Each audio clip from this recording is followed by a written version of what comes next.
For you this morning and so forth. We're going to hear from some key leadership and of course students and parents and so forth, and then we'll have a short Q&A after they go. There'll be 4 or 5 speakers and we'll have a Q&A. So if you do have a question, just throw it up in the chat room, and Liz Bruneau here is going to distribute the questions probably around 9 o'clock and so forth, and then we'll invite our panelists to leave to get on to their busy lives and schedules here at school. And the admissions team will stay on for another 10 minutes or so to go over sort of the nuts and bolts of applying and answer any of your questions and so forth. We'll promise to have you out of here by 9:30 at the latest. So without further ado, I'd like to kick off the program and turn it over to Headmaster Ted Zakowskis. Well, welcome everybody. As John noted, I'm head of school here at Thayer Academy.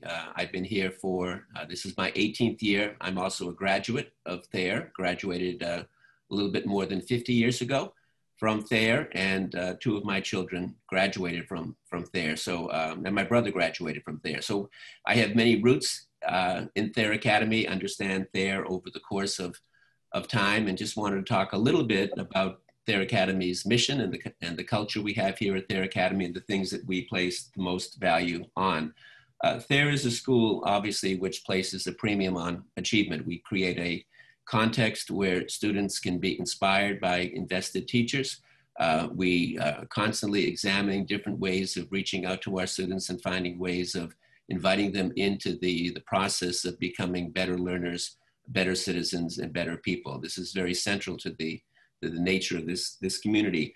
And we place high premium on the importance of aspiration and affirmation. From our perspective, it is extremely important to induce our children to reach further, dig deeper, so that they become the kind of person that they know they can be.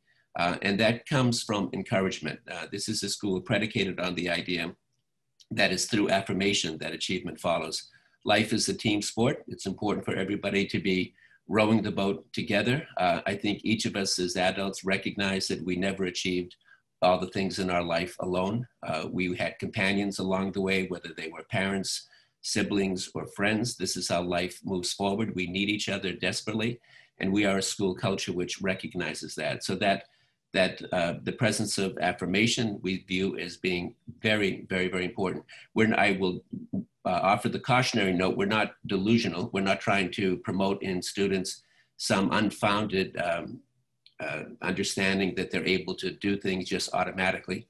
But what we do want to help them understand is if they work hard, if they work with one another, if they work with their teachers, they will surprise themselves as they move forward in the program. And it's really always the case, especially with the students who entered Thayer Academy in the middle school, when they look back on the conclusion of their Thayer program, for some 8 years later on the front lawn of Thayer Academy, which we will be back on very soon for graduation, we trust. I think they're struck, their parents are struck, and the children themselves are struck by how far they have gone down the path of growing as adults. And so that's one of the great delights of teaching, to see children grow, to help them reach their aspirations, and to be there along the bumps of the road that invariably take place.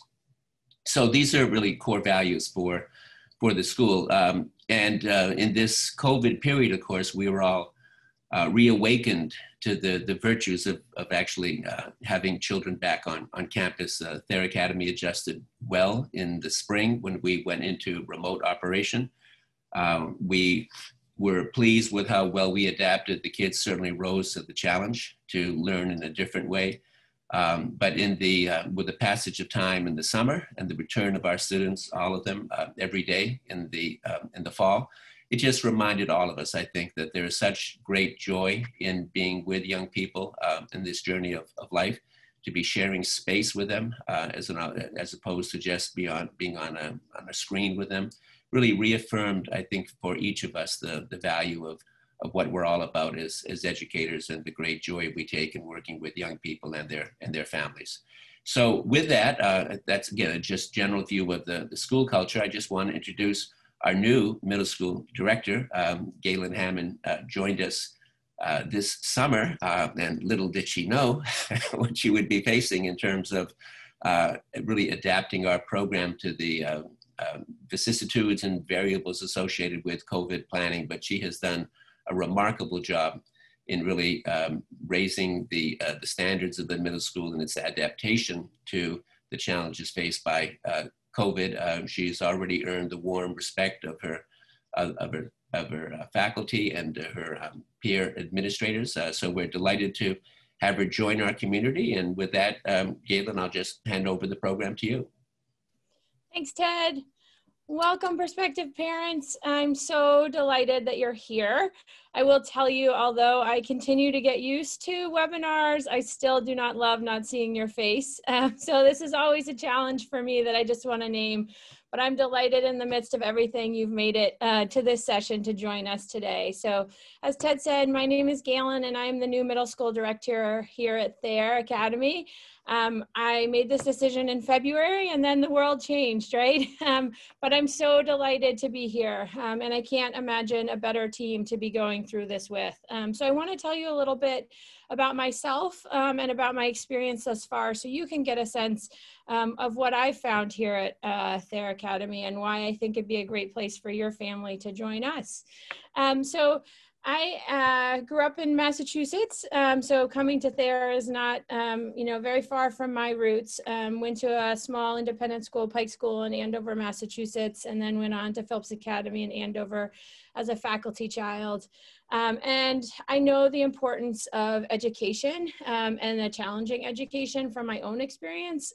Certainly as a child, you don't realize all the opportunities you had, whether it was to sing with Ladysmith Black Mambaza in a theater production because of the opportunities that independent schools can provide. And I've really found in my lifetime that they can be such a rich community as well as provide students with such a strong education that I'm delighted to be here. So I went off to Earlham College, was a Spanish major, African American Studies minor, and decided to continue in Friends schools. So I've spent 20 years teaching and leading in Friends schools. And what brought me to Thayer was the community and the excitement and passion I saw in our middle school teachers for learning and the joy in teaching with their students. Our faculty here in the middle school, and I can only speak to middle school because this is where I've lived thus far and I'm still getting to know the whole community. But our middle school faculty is deeply passionate about their subject and equally passionate about being a middle school teacher. And as you know, middle school is a time where students are growing and testing. They have an awesome sense of humor as well as a curiosity for the world. And it takes a special person to be a middle school teacher. At Thayer, what I have found is that this is a community of faculty members who are not only committed to their discipline, but also committed to the idea of community and interdisciplinary work and supporting one another as they grow learners and citizens. So in our mission, part of our mission is to do common good. And you will see that throughout our curriculum. It's not only the academics, it's not only the arts, it's not only the athletics, but it's all of those together. And so when you come to Thayer Middle School, although this is an unusual year, we've still managed to continue our tradition of enabling students to grow with a challenging academic program that is grounded in teachers knowing their students and building relationships with those students to know their individual needs. And that's coupled with the opportunity for all students to participate in both the arts and the athletics without having to choose. So in a non-COVID year, they would have arts and electives throughout the day and then end their day with athletics so that everyone in the middle school was participating in all of those and heading out to their families by about 3:30. This year, we've changed our schedule just a little bit so that we can cohort people in 5th and 6th and 7th and 8th, but also to enable folks to have electives and activities as well as sports. And we have navigated this year keeping in mind the importance of students being back on campus. So we've added 3 modular units to our campus to enable our 5th and 6th grade to be with their entire class in classrooms on our campus. And the 7th and 8th grade, we've added some extra sections to enable all 7th graders and 8th graders who are able to be back on campus as well. So we are running a full in-person schedule this year. And we have enabled students who, for health reasons, for themselves or their families, need to be remote, are able to Zoom in to our classes, some synchronously, some asynchronously, but through a in-person schedule. We've added OWL technology to each of our classrooms so that students can see one another. And then we also do have some remote days. So today, Friday is our remote day in the middle school, and I was a little worried because I just had my advisory and the 6th graders taught me how to use filters with Zoom. And I was a little worried I was gonna show up to the admissions chat with some sunglasses, but we were celebrating one of our advisees' birthdays. And one of the reasons I share that with you is because our teachers are also advisors, and that advisory program is really important here in the middle school. We're building relationships with students that go beyond the classroom. So the students know their teachers as advisors, they know them as coaches, they know them as artists, they know them as activity leaders and elective leaders and the yearbook coach. So our students are getting to know their teachers in full ways, and teachers meet people beyond their classroom. I asked my 6th graders, what do you think prospective parents should know? And I said, you know, what's special about Thayer? And they said, what's special about Thayer is that the teachers really care about me. They know who I am. And that wasn't the case at my school previously. And one student said, my teacher can tell if I'm stressed about a test or I'm angry. They know all of my emotions and they check in with me, and I really appreciate that. And I think that's what's special about our Thayer community. We really know each other. Amidst the rigor and the challenge of our academics, we make that effort to know our students, whether it's when we go out to recess or it's through our elective programs that include decision-making and health and intro to making in our CDL. We're seeking to develop their skills in other areas and to make sure that they're well-rounded citizens, as well as great students and great athletes and great leaders on the stage when they lead the middle school. I just would close with sharing you a little bit about my vision for the school as we continue onward. So obviously, my focus this year has clearly been on COVID and making sure that we continue the outstanding program that Thayer has always provided and enable as many families to be on campus as possible. And that has, I think, been very successful. So far, we have heard really great feedback from families and students. And one of our students said, you know, it's just so great to be in a routine. I haven't had a routine since March. And the students and the teachers and the parents are very appreciative of the ability to learn in person, as well as the remote students to feel connected to their classmates by being able to be in each day. As we move forward, my hope is to continue to explore interdisciplinary projects. So with our new collaborative design lab, we've had the opportunity to begin working together in new ways, but also there's a real hunger amongst our faculty to find projects that bring disciplines together. You see that in our 6th grade with our English and history and drama teachers working together to perform the Greek plays that they learned about. But my hope is to continue to find ways for teachers to bring their curriculum together because we know obviously that we live in a world where we can't be siloed, but that we work together. And I also would say, you know, it's my hope to continue to develop our project-based learning. So we already do project-based learning, but I'd like to continue to grow those opportunities for our students and our teachers as we move forward. And then this year in particular, we've also been focused on our diversity, equity, and inclusion work. So one of the great things, you know, that I love about there is that our faculty have great ideas, and with a little support, they run with them. So some of our students have started something called, some of our faculty have started something called TATV, and it's short little vignettes that the teachers have created with students, and now it's an elective that students will be creating. But it's kind of like public service announcements, or it's a fun skit to start the Thursday at assembly and bring the community together. And so they just did one on equity and what is equity, using a laptop computer to show the difference between someone who's farther away from the outlet and closer to the outlet. So one of the things we're thinking about this year is how do we ensure our curriculum and our culture is supportive of all families and all students in our community. And that's something that's really important to me and to my family, and will continue to focus on in my leadership here at There. So that's actually a great segue for our next speaker, who I'd like to introduce.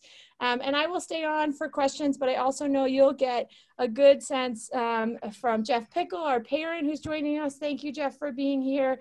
And also one of our students, Gabby, actually 2 of our students who will be joining us shortly to share their experience. But I'll be here if you have other questions that I can answer.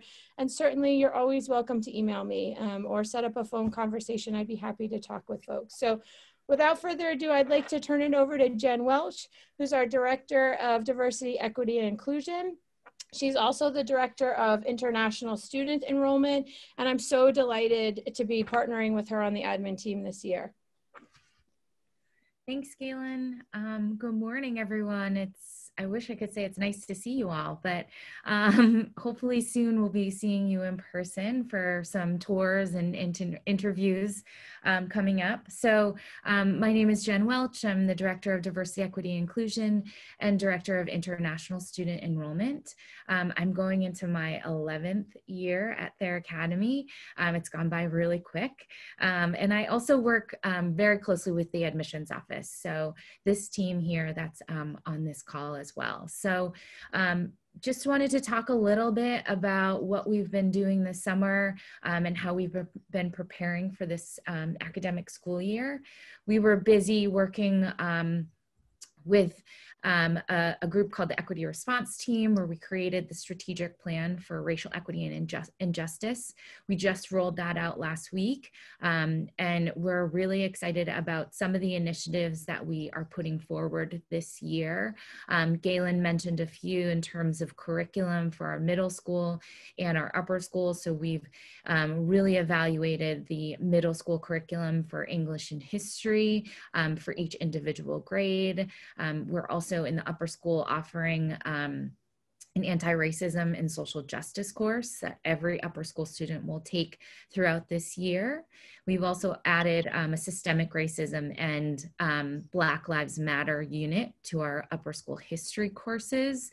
And so every upper school student will also go through that as well. And we've also been introducing the Black Lives Matter movement to our middle school students as well in their history courses. So, you know, we offer a lot of different opportunities and initiatives in terms of creating a mentor program for our middle school and upper school students to bring them together. We have clubs in the upper school and in the middle school called Omega, which are our diversity clubs. And they meet once or twice a week, where we have conversations about social justice, current events, and it's really a great space for students to be able to have that dialogue and ask questions about things that are going on in the world that they, you know, may be confusing, that they want to talk about, that they have questions about, and it's a really safe space for kids to be able to have those courageous conversations. One thing that I think we have really worked on this summer is making diversity and inclusion a school-wide effort. So that comes from everyone, from Mr. Koskoris, the head of school, to trustees, to parents, to students, and faculty. And so we've been doing that, working on this initiative by doing faculty and staff trainings. We had a required read this summer, a book called Waking Up White by Debbie Irving, and we had Debbie Irving come and speak to our whole faculty and staff and engage in a conversation about identity. We've also hired a diversity practitioner to work with the school for the year to really roadmap in our climate and take a climate survey as to how we're doing in terms of inclusion and our diversity initiatives that we have rolled out in our strategic plan. Another thing we want to involve is parents. So I know a lot of parents have been asking questions about how they can support their kids when they're in the community, but also at home. So we've provided an anti-racism resource guide, which you can find on our website, which lists a number of different books and podcasts and documentaries that we would recommend are great for your family to watch and listen to, and then also have conversations. Another thing this summer we did, we sponsored the National Anti-Racism Teach-In Conference, which was a virtual conference this year. And with our sponsorship, we were able to open that up to students, parents, and alumni to be involved in those conversations. So really with the school-wide effort, we want everyone to be educating themselves so that our community can work together to accomplish these goals that we have. We also, with our diversity clubs, something that we do during the year is our potluck dinners. So we host potluck dinners for all of our families to come together, share food that's important to them in terms of culture or background or race, and things that are really important to their families. And so we come together and we do activities, and it's a really good place for parents and families to get to know one another. Especially during this time, we probably won't be able to have that potluck dinner, but we're going to do some sort of virtual potluck dinner. Really what we want to do with our diversity and inclusion initiatives is really make this a more inclusive and anti-racist institution where every student gets the love and attention that they deserve when they are here. We want each student to feel that they are seen and feel that they are heard and that they are cared for.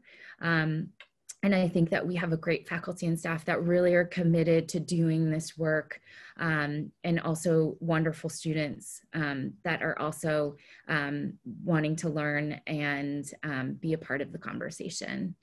Another thing I would love to add is that we do have an international program. So we have 19 international students that come to us from China, Vietnam, Hong Kong, and Italy.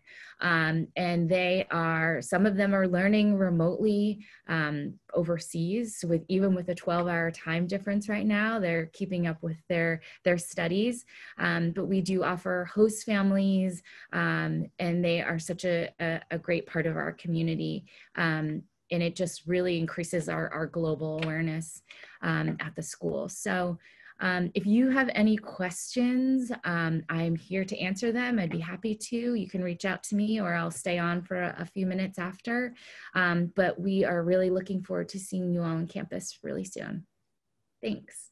And next, I'm going to pass it off to Jim. Let's see. Jeff Pickle. He is a parent who will be sharing some stories with us. Thanks so much, Jen. Not the first time I've been called Jim. You guys wouldn't know, but my father was a teacher here at Thayer starting in 1970. And so Thayer Academy's campus really was my first stop in life. He lived right here on campus, and as I came home from the hospital, I made my way to Thayer. And so, over the years, it's obviously I've had an extremely strong connection to the school, and was so glad to have the opportunity to send my students, my kids here as students.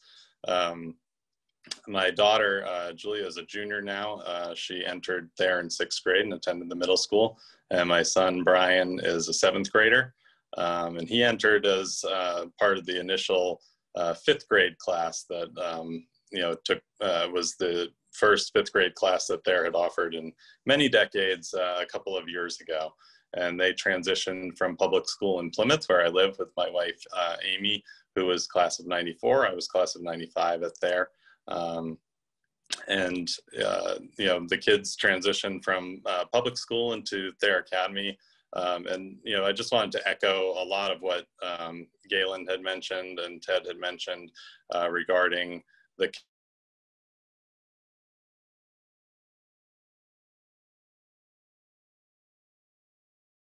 ourselves. And, really, we're so happy with the results as we, transition them into the school.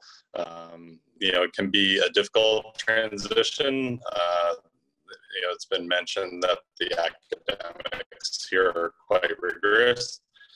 The workload, I think, was, more than what they were used to. So amazing, and worked their way through that transition, showing them exactly, what it means to be a student, and how to, approach that type of, academic rigor.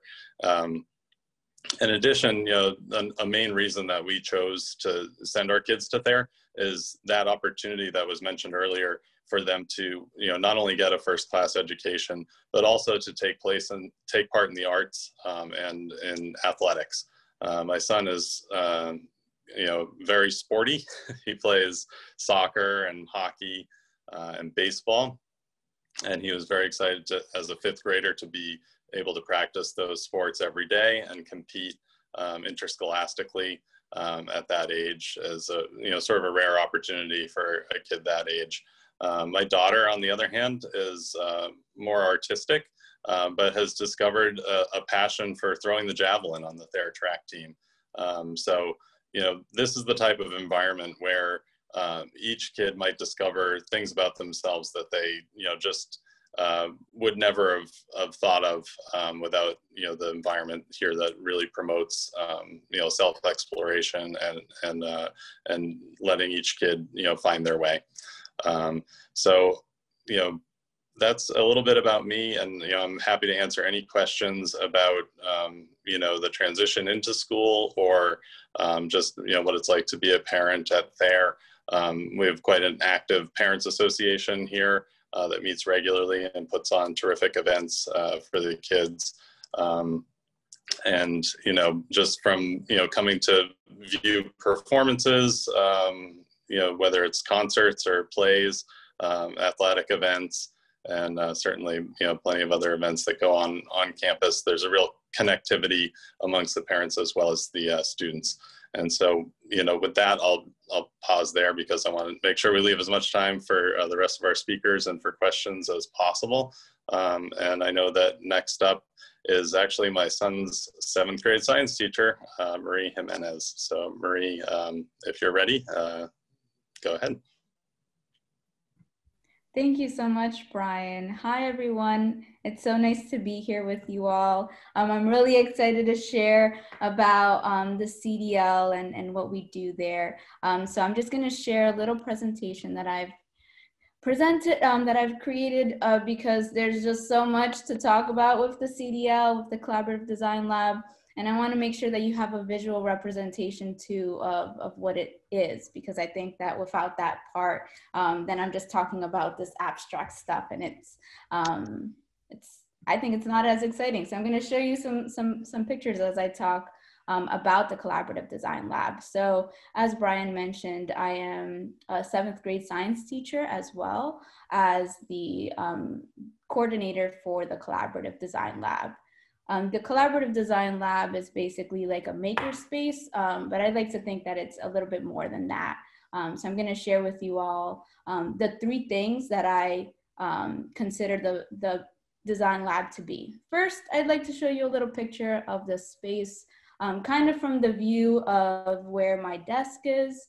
I have a view of basically like the green screen over here. There's 3D printers in the back. There's a laser cutter in there. The space is made so that there are things there so that students can create and problem solve whatever problem that they have that they want to solve. And so one of the prongs, as I call them, for the CDL is maker education. And so this is where I teach specific makerspace classes for different grades. So in the 6th grade, I teach Intro to Making, and this class is about teaching the kids about design thinking as a process. So how do we apply a kind of engineering design process that has the end user as their main target, right? So instead of saying I have this problem and I want to solve it, it's more about I have this person who has a problem and I want to make sure that that problem is solved for that person specifically. And so we go through a lot of different projects. The project that I'm highlighting here on the right-hand side is from our industrial design unit, where basically the students act as industrial design engineers, and they have to come up with a product that they think solves a problem. And so this group, they 3D designed their foldable skateboard. Then they did some tests. So here's their prototype on the second picture. So it's really small, right? You don't want to start something that's not going to work and make it huge and then have to scrap it from there.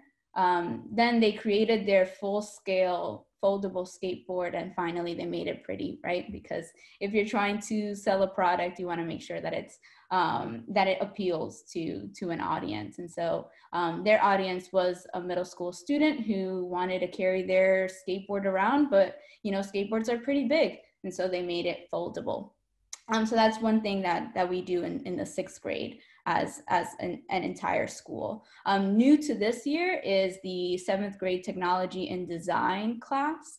And this is where we go into more depth about video production, programming, and graphic design. So you get more technical skills in there, and all of these classes and all of these subjects, what they do is open-ended projects. And so that's basically one prong of the maker education CDL aspect here. And then the second prong I want to talk about is the interdisciplinary collaboration. And this is something that I take very seriously. I try my best to make sure that I can help teachers integrate maker education principles into their classroom. So I'm just highlighting a few things. There's definitely more going on, but for math, right? How do you make math exciting, engaging, and,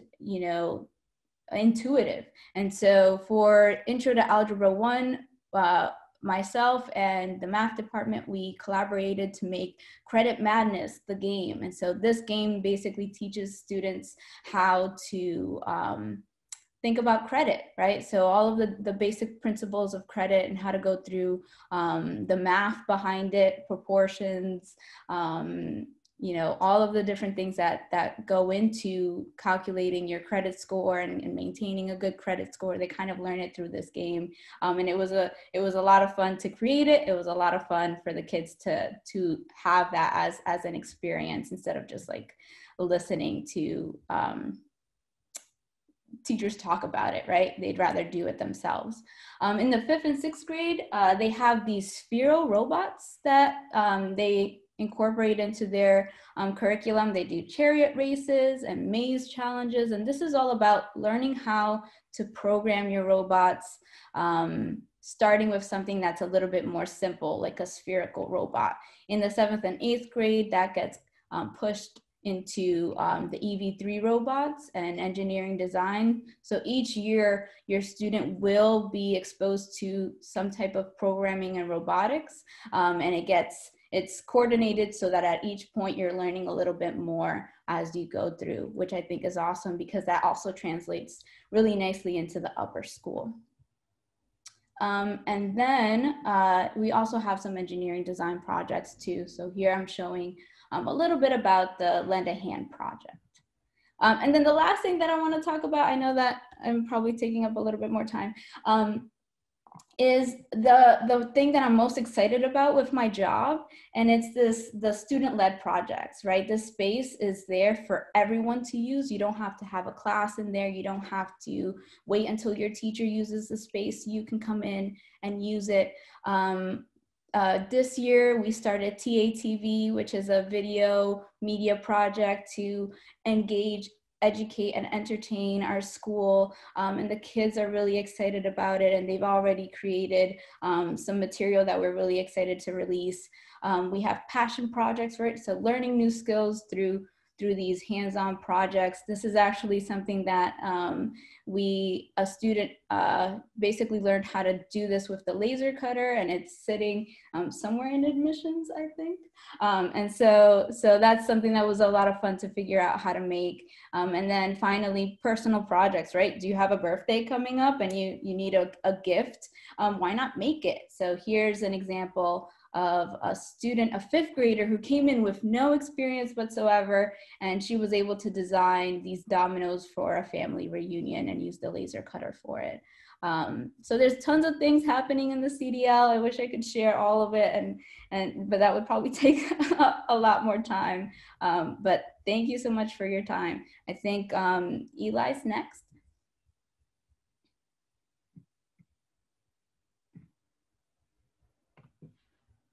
Yeah, hi everybody. I'm Eli Lukens. I am currently in 9th grade, so a freshman at Thayer. I started at Thayer as a 6th grader, and my brother is currently a 6th grader in the middle school. I'm going to talk about my academic experience in the middle school. In the high school here, I'm currently enrolled in Honors Spanish, Honors History, Jazz Combo, and Algebra 2. And next semester, I'm in Integrated Science and Honors English. In the middle school, I was in all honors classes. The middle school's academics are rigorous in the best way possible. The classes match students' ability level, and if the teacher notices a student struggling in class, they will take the student aside and will meet with them during the day. And the day there's time built in for extra help with faculty. The faculty in the middle school wants us to succeed, and that truly makes a difference in the community here at Thayer. My favorite class in the middle school was American Civics with Mr. Leach in 8th grade. In that class, we learned about how the American government works and about the founding of the nation. Mr. Leach is one of my favorite teachers because of how much he cared for all his students and how passionate he was about the subject. Mr. Leach is also my little brother's advisor in 6th grade. Another great thing about the middle school is the opportunities it provides. The middle school's schedule works so that the athletics and the arts are built into the school day. The arts program in the middle school is a great opportunity for growth. Another fantastic opportunity the middle school affords you is the opportunity to travel. For example, in 7th grade, I traveled to Eleuthera, Bahamas with Mr. Odom, was one of my faculty advisors on that trip. And we also hosted students from Deep Creek Middle School here. The Bahamas exchange program was the first time I really traveled without my parents, and the travel opportunities in the middle school set up students to travel more in the upper school. Just as the academics prepare students for more challenges in the upper school as well. Speaking of academic challenges, I actually have a math test next period, so thanks for your time. Thank you so much, Eli. We are going to now hear from our second student speaker, Gabby Montero, who is a current 7th grader, and she started in the 6th grade. And then Gabby, we know that right after you speak, you're going to be running off to class. So thank you for your time. Yes. Hi, I'm Gabriela Montero, and I started at Thayer in 6th grade, and now I'm in the 7th grade. And I'm going to be talking about my experience in the middle school and some things that I really like about Thayer's middle school. So when I started at Thayer last year, I was a little bit nervous, but mostly excited for all the opportunities like electives and sports and activities and different languages that I could learn. I found that everyone was really welcoming, and the small class sizes really helped me to feel comfortable speaking up and participating in class. Although I did find that there was a lot of homework in the first few months of 6th grade, and managing that plus studying and playing sports felt a little overwhelming in the beginning. And even though I'm an organized person, I had to quickly learn how to manage my time better and become more efficient. But Thayer offers study skills sessions, which also helped. As I was getting adjusted to the curriculum at Thayer, it was really beneficial and helpful to be able to set up time to meet with the teacher during extra help period. Whether I wanted to understand their teaching style better, their expectations, or for example, note-taking, it was great to have some same day or next day time with them. I found the teachers to all be really supportive of my academics and my personal goals, and pretty early on, they understood how I learn. They were able to challenge me both in the classroom and outside of the classroom to become a leader. I feel like they were all very invested in me and my personal growth throughout the year. And a few things that helped me last year were advisories. These are small groups of students who are assigned to an advisor for the year, and you meet daily either for morning meetings or for lunch. This is a great way for students to connect with other students in their grade and form a bond with them. Our advisors act like a link between our parents and school, and I know my mom has found it really helpful to have a centralized point of contact. Another thing that helped my transition was lunchtime. During the school year, we eat with our advisor groups, mix-it-up tables, and one day of free choice seating. Mix-it-up tables at lunch were a great way to meet with other students in all grades in the middle school. For mix-it-up tables, we were assigned to a table with other students and an advisor based on something we had in common, like maybe the initial of our middle name, our birth month, or favorite sport.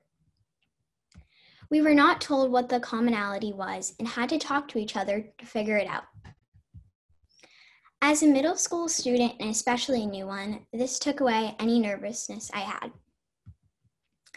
Lastly, I would say between recess time, electives, sports, and optional activities during and after the school day, there are a lot of opportunities for us to connect with other students and form friendships. There's dedicated time each and every day for extra help and study halls, which are also built into the schedule.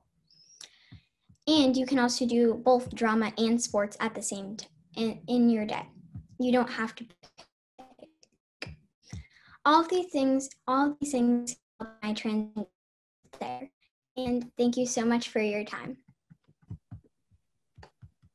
Thanks, Gabby. Thanks so much, Gabby.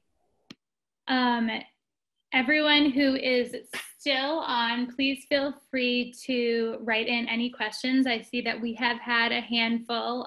Some have been answered over the chat.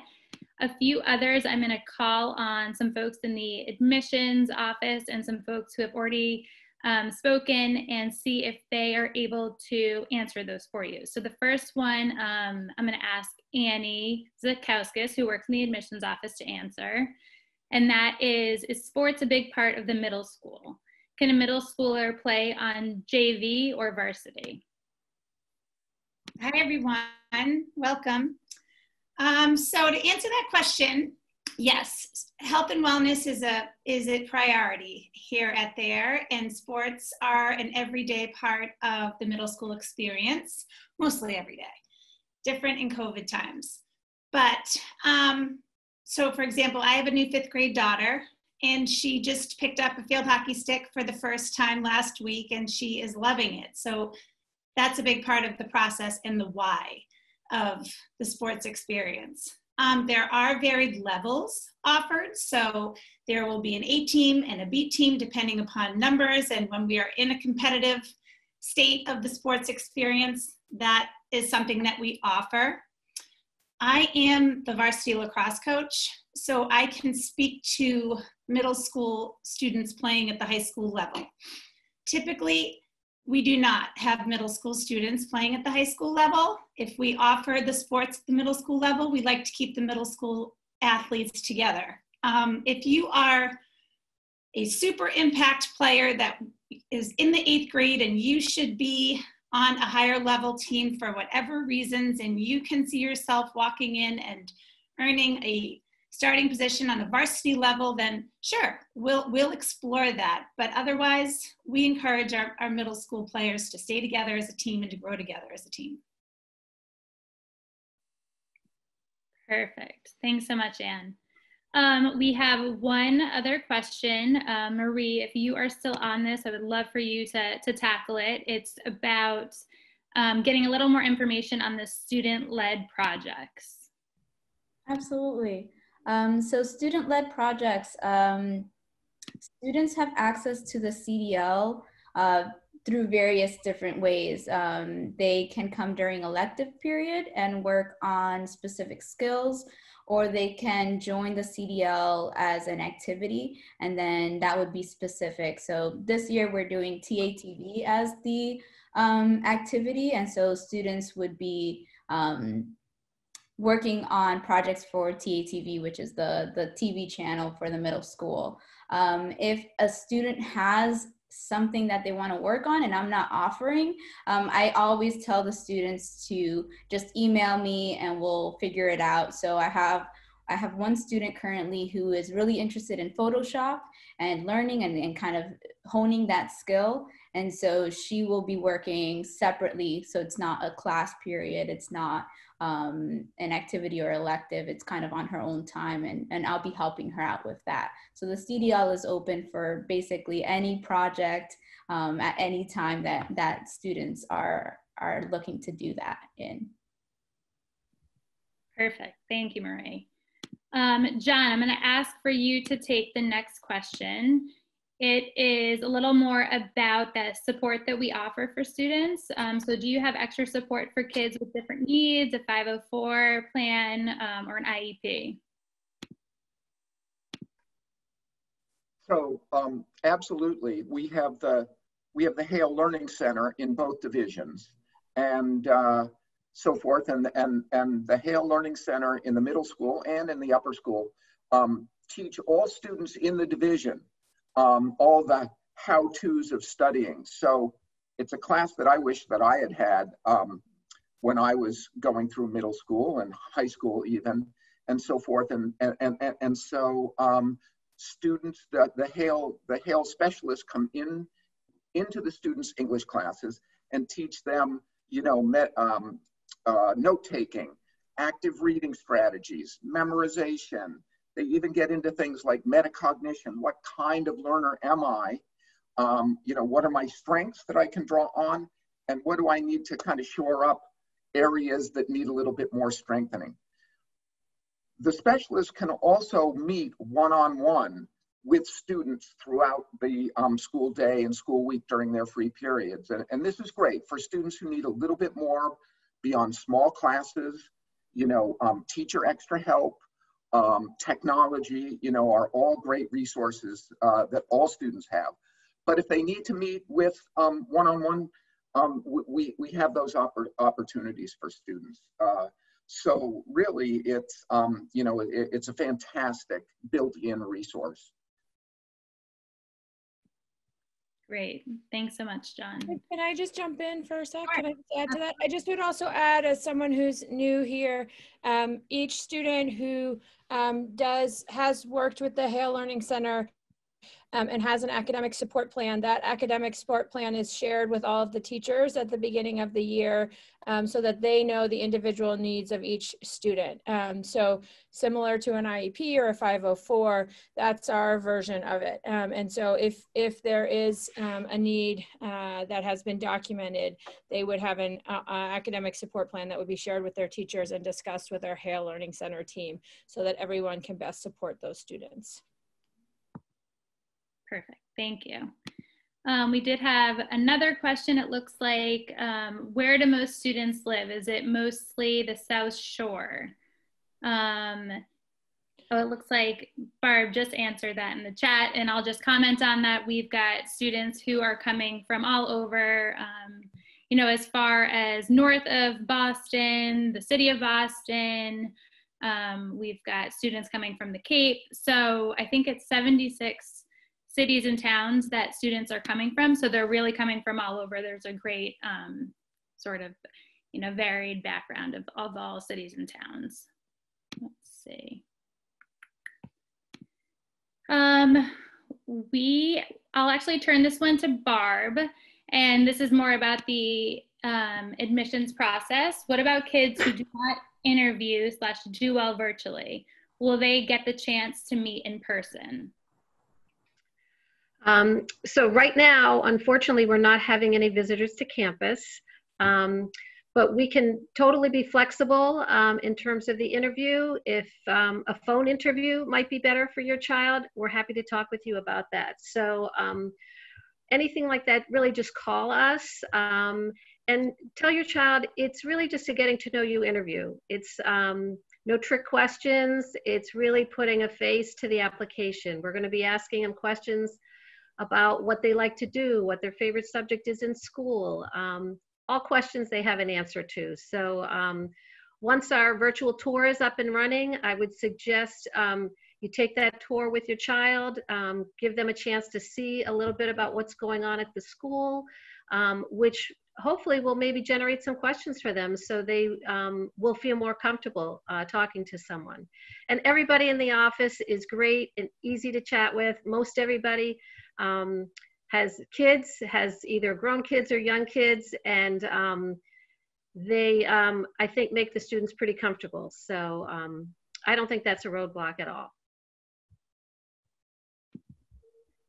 Thank you. And it looks like our last question, and then we'll sort of go through the nuts and bolts of how to apply in your next steps. The last question is, are your drama programs separated junior/senior high or middle school and upper school, or are they inclusive of both? Is there someone who wants to? Yeah, I'm happy to go. I'm going to need help on the name of the building though. Yes, our middle school program is for middle school students, and it's a very strong drama program. So in normal years, we would have upwards of 150 students in the play. We have both drama classes. Every grade would have a drama class, one term in addition to music and art. So those three rotate together. And then each year we have a musical and a play during the electives and activities. And it is specifically for middle school, though we do sometimes perform, and this is the name I need, the upper school performance center. Thank you. Help me, Liz. Yes, the CFA, the Center for the Arts. At the CFA. So the students, while sometimes upper school students come down to support the middle school students and our music teacher, Mrs. Cochran, they are separate programs. Thank you. Just quickly to answer this one more question, when is the best time to apply for the 2021 school year? That process is all starting right now, so it's great that you are on this call. The application is due February 1st for all grades. I think you said your son or daughter is entering the 8th grade. Application is due February 1st for all grades. And so the process really begins now. You can call the admissions office to get an interview scheduled. Definitely create a Ravenna account, and that's sort of where our online application lives. And everything's online. There's a full checklist. So I was just gonna ask Barb to kind of go through the nuts and bolts. So I'll switch it over to Barb and she can go through that. Okay, thanks, Liz. Yeah. So most everybody on this call has probably already filled out an inquiry online and created your Ravenna account. But if you haven't, that's totally fine. Your first step is to go to our website and fill out an inquiry online. When you do that, you'll be prompted to create an account in Ravenna. Ravenna is our admissions portal. This is where everything, as Liz said, lives. Your application is there. Once you get on, all you need to do is click apply. It's going to ask you to fill out some demographic information. And then the actual nuts and bolts of the application, you're going to be able to stay organized and on task by the checklist. They provide you a checklist which will take you through each part of the application. So there's a student portion of the application, which consists of some short answer questions as well as an essay. It will always, it also asks them about their interests and activities that they do. There's a short portion for the parent to fill out. And then there are recommendations that we look for from the current English teacher, the current math teacher, and their guidance counselor or principal. For kids in elementary school, it's often the principal because they don't have a guidance counselor. And that person will send in their transcript. And we're looking for their grades, current grades from this first semester, as well as their end of year grades from the past year. Due to COVID, we have decided that this year we will be test optional. So in the past, we have required the ISEE, but we know it is difficult to get that test during this time. So no problem with not taking the ISCE. If you do have MCAS tests or ERBs or any other standardized testing, you are welcome to submit that. We do know that since kids weren't in school last spring, they didn't have MCAS tests last year. So they might be 2 years old. That's fine, we'll take them. But don't worry about the testing piece. And on your checklist, all you'll have to do is have the teacher's email.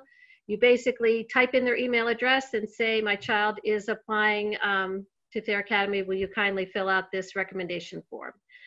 Many of the other independent schools in this area are also on Ravenna, so we do share a common application and recommendation form. So the teacher will only have to fill out that form one time, and it would go to all those schools. I think the last piece would be also, as part of the application, if you are applying for financial aid, the financial aid application opens up the October 1st. Financial aid is based on, initially when you fill out the application, is based on last year's tax returns. This will be an unusual year because for some people, last year's tax returns won't look anything like this year's. And we do understand that, but that's where you start. If you have any questions, you can reach out to a vet in our business office who's on the financial aid committee, as well as Mr. White. He can answer any questions about financial aid. But get started on that, and that deadline is also February 1st. So as Liz said, the application deadline and the financial aid deadline are February 1st. And as Liz mentioned, the one other piece that is required is that interview. And just give us a call at any time, and we're happy to set that up. Also, as far as the recommendations, I will just say, I know a lot of people will ask us, you know, my child's teacher doesn't really know them very well this year. That's okay, we still want their current teacher, and we just suggest you wait until the end of the first marking period to give them that recommendation to fill out. That gives them a chance to know your child and to give us the most current information. And again, anytime during the process, you can reach out to us. I think Mr. White might want to add something. So just, we have 2 minutes left. I'd like the rest of the admissions team here to please introduce yourself to folks on the Zoom call. And folks on the Zoom call, if there's any one of us who you would like to interview with and so forth, when you call in for your interview, please, no problem with requests. So let's go around to the folks who haven't been able to introduce themselves, say a little bit about who you are and your background.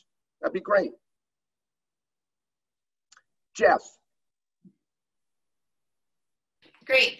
Hi, everyone. My name is Jess Lever. I have been part of the admission team for the past 13 years professionally, and I also am a Thayer grad. I spent 7 years both in the middle school, starting in 6th grade, and graduated in 2000. It's a great community. I've loved being part of the admission process and team. And I work a lot with our middle school tour guides, who also will be reaching out to you this fall and throughout this process. So they'll be also a great resource and, you know, answer any questions specifically that you have. So we're looking forward to meeting you all, chatting with your son or daughter. And yeah, thanks for being here today. Brandon. Good morning, everyone. Brandon Odom. This is my 7th year here at Thayer. I've taught history in the middle school, and I've also taught history in the upper school as well. I work in the admissions office, and I'm also the upper school assistant dean of students, and I also coach the varsity boys basketball team. I'm a TA alum. I've been here for a while. I would say that I've grown up here, and I look forward to meeting all of you and having a chance to interview anyone who wants to interview with me. So request me. Ben. Good morning, everyone. I'm Ben Rubior. This is my 3rd year at Thayer, and I'm one of the associate directors of admission and the head boys lacrosse coach. It's a great place, and we're excited that you guys are checking it out. So thanks for joining us. Annie. Hi, everyone. My name is Annie Zakowskis. I am also a Thayer alum. I once upon a time worked in the visual arts department at Thayer many years ago, and I love being a part of this admissions team. I'm currently the varsity girls lacrosse coach. I work with Liz Bruno as a coach of that program, and I'm super excited to get this process started and to meet all of your children. And fear not the Zoom process with this team. We've got it, and your kids will feel very comfortable and supported. Thanks for being here. Maureen.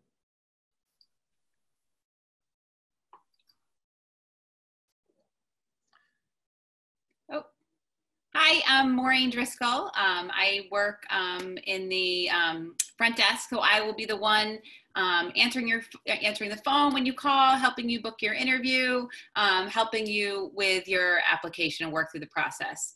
I've been at Thayer, this is my 3rd year, but I'm also a parent. I have 4 children at Thayer, and I have been in your shoes. I have, applied 4 times, and I've, navigated the application process. So I am more than happy to help you through that process. And I want to assure you that we will do everything we can to make it easy for you. No anxiety around it. We're absolutely happy to help. So please give me a call or email me. I'm happy to work with you to help you make the process as easy as possible. So thank you so much. Thanks everybody for attending. I promised to have you out of here at 9:30. It's 9:33. So we're going to say goodbye, but reach out to us. We're here. We're happy to help in any way. And we can't thank you enough for coming today. Thanks again. Thank you all. Thank you.